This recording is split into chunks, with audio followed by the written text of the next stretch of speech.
Mami tuh udah capek hati, capek pikiran. Selain Mami tuh ngurusin butik, Mami juga ngurusin kalian semuanya ini. Hidup Mami tuh kesepian sekali. Belum lagi Mami selalu dijulitin sama tetangga karena Mami gak punya pasangan.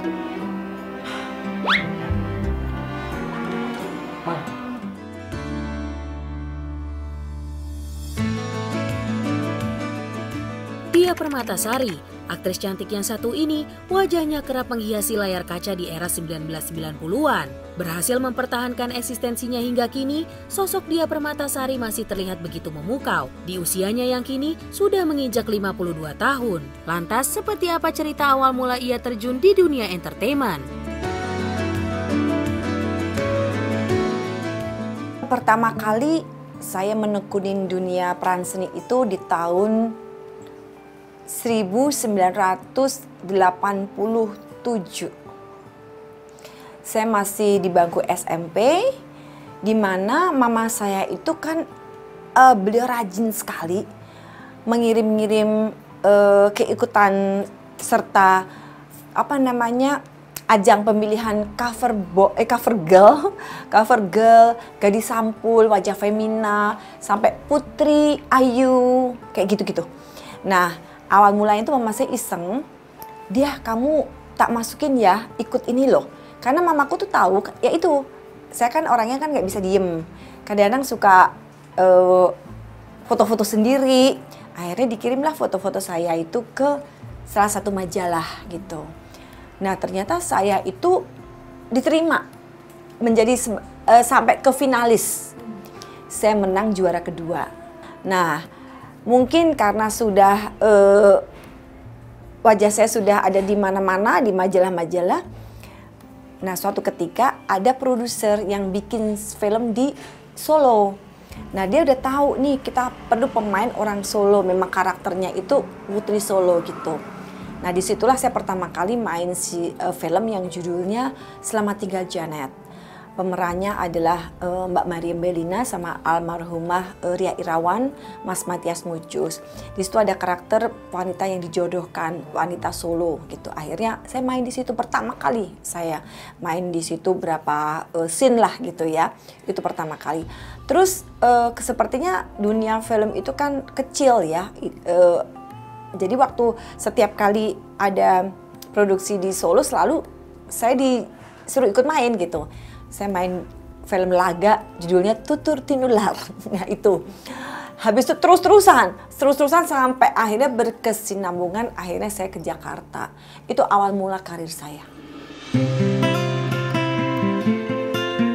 Perjalanan panjangnya di dunia seni peran, ternyata Diah Permatasari pernah mengalami momen yang tak terlupakan ketika ia pernah dimarahi oleh seorang sutradara. Dengan tekad dan dedikasi yang tak tergoyahkan, ia telah membuktikan bahwa setiap rintangan dapat diubah menjadi peluang untuk tumbuh bersinar di dunia seni peran.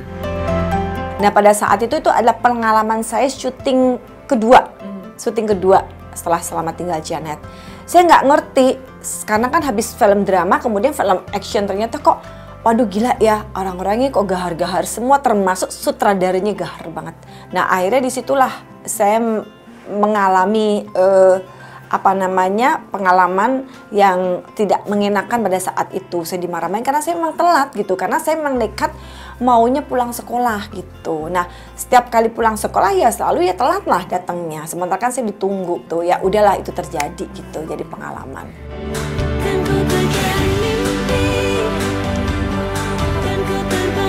Namanya kian melambung di industri hiburan saat dirinya memerankan Mariam dalam sinetron berjudul Si Manis Jembatan Ancol. Hai, apa kabar Iwan? Bukankah kau?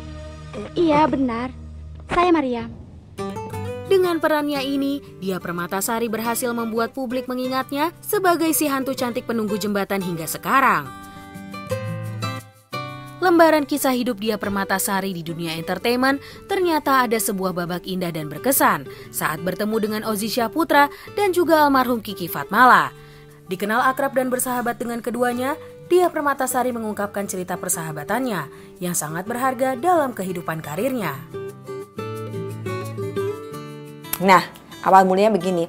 Saya ini kan pertama kali ditawarin itu setelah saya sebelumnya udah syuting Warkop, ya kan, udah Warkop. Saya bertemu dengan almarhum Mas Kasino. Mas Kasino itu salah satu produser pelaksana di Si Manis. Nah, dia bilang Si Manis lagi mencari peran utama. Ada teman saya jadi produsernya, kamu mau nggak ikut gitu? Saya diajakin Mas Kasino ke tempat castingnya.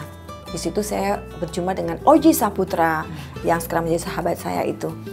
Saya pertama kali lihat bukan peran saya jadi hantu, saya kaget. Saya melihat Oji, saya kagetnya. Asal langsung gitu. Ini manusia atau apa? Makhluk seperti ini. Karena dia botak, tapi mukanya make up full. Aduh mati kalau aku sampai keterima. Aku harus satu partneran sama dia terus ini aku gitu. Aku ngeliat dia tuh dari sampai ujung gitu. Dan Oji juga kerasa sampai sekarang dia selalu inget aku pertama kali inget gak di lu ngeliat gue dari bawah ke atas gitu. Iya kamu makhluk ajaib saya bilang gitu. Tapi memang sebelumnya saya tuh sudah kenal sama Kiki, almarhumah Kiki. Jadi sebelum jauh Si Manis ini saya pernah syuting sama Kiki. Itu di film Salah Pencet. Salah Pencet itu film komedi. Pertama kali berjumpa dengan Kiki sebelum Si Manis. Izinkan ku lukis senja, mengukir namamu di sana. Bagaikan kisah yang menggetarkan hati, Dia Permatasari mengungkapkan terakhir kali berkomunikasi dengan almarhum Kiki Fatmala yang akan selalu menggema dalam ingatannya. Aku tuh telepon sama Kiki. Ki, apa kabar gitu kan, gara-garanya Kiki video callan sama suamiku sama suaminya. Jadi tiba-tiba suamiku tuh di satu tempat ketemu sama suaminya Kiki. Suaminya Kiki tuh langsung video callan sama Kiki. Kiki, aku ketemu siapa nih? Ketemu suaminya dia gitu loh. Nah Kiki langsung foto-fotoin mereka berdua, suami-suami ini ke aku langsung, Kiki kok mereka ketemuan sementara kita nggak ketemuan. Terus Kiki telepon aku, telepon katanya gitu. Itu suaranya masih yang masih kayak gitu. Terus aku bilang, Ki kapan kita ketemu? Nanti ya abis aku dari Bangkok katanya. Kamu jalan-jalan terus sih, ini tugas suami? Enggak, mau jalan-jalan aja sama temen-temen gitu. Ya udah, habis itu ya Ki, iya.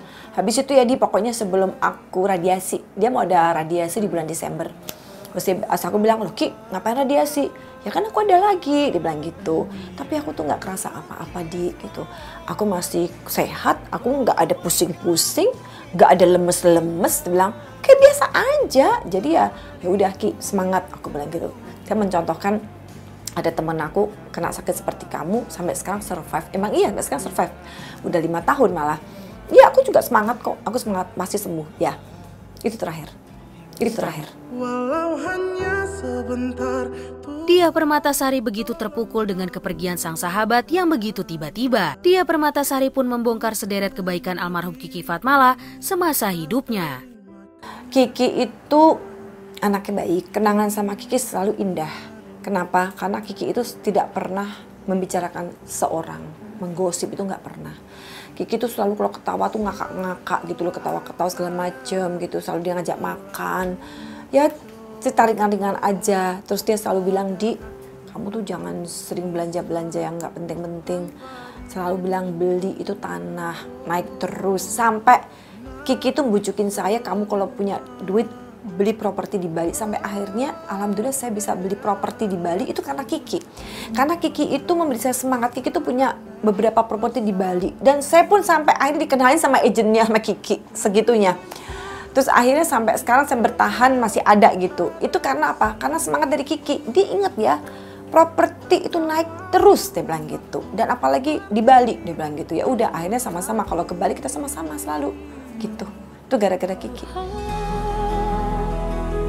Ku percaya